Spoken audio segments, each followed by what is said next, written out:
সত্যি আমি তোমায় খুব বেসেছিলাম ভালো বাবু, তাই তো তোমার অভিনয়টা ধরতে পারিনি। আমি কখনোই তোমাকে অপরাধী করব না। তুমি আমায় ভালোবাসোনি, কিন্তু আমি তো বেসেছিলাম, আর সারা জীবন তোমাকেই ভালোবেসে যাব। আমি তো এখনও তোমায় ভালোবাসি। আমি সুখে নেই তাতে কি, তোমার সুখেই তো আমি সুখী। অভিমানী বুঝলে না তুমি, তাই তো চলে গেলাম দূরে তোমাকে ভালো রাখতে গিয়ে।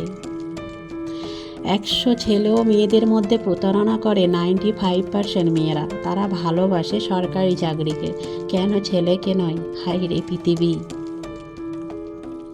ভালোবাসা খুন পাপ নয়, কিন্তু যে মেয়েরা ভালোবাসার নামে অভিনয় করে তা পাপ। আমার জীবনটাও এইরকম একজন নষ্ট করে দিচ্ছে।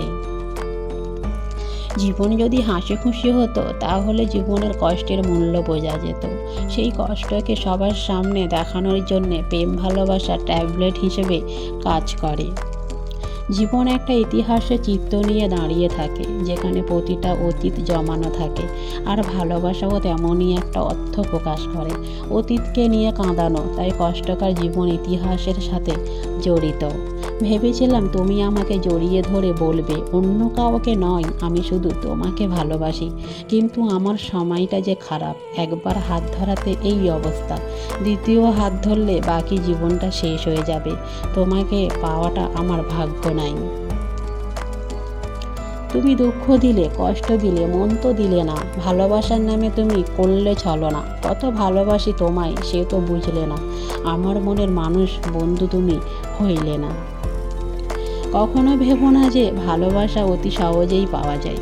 এটি পেতে হলে অনেক সাধনা করতে হয়। আর যে ভালোবাসা অতি সহজেই পাওয়া যায়, তা সবসময় ক্ষণস্থায়ী হয়।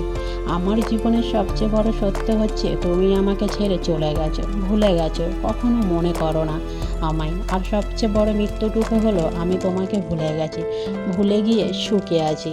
আমার কান্নাটা চোখেই থাক, সেটা না হয় বা ঝরল। মনের গহীনে কষ্ট লুকিয়ে তোমার হাসিটাই না হয় দেখে যায়, কী বা ক্ষতি? তাতে ভালোবাসা তো এমনই হয়।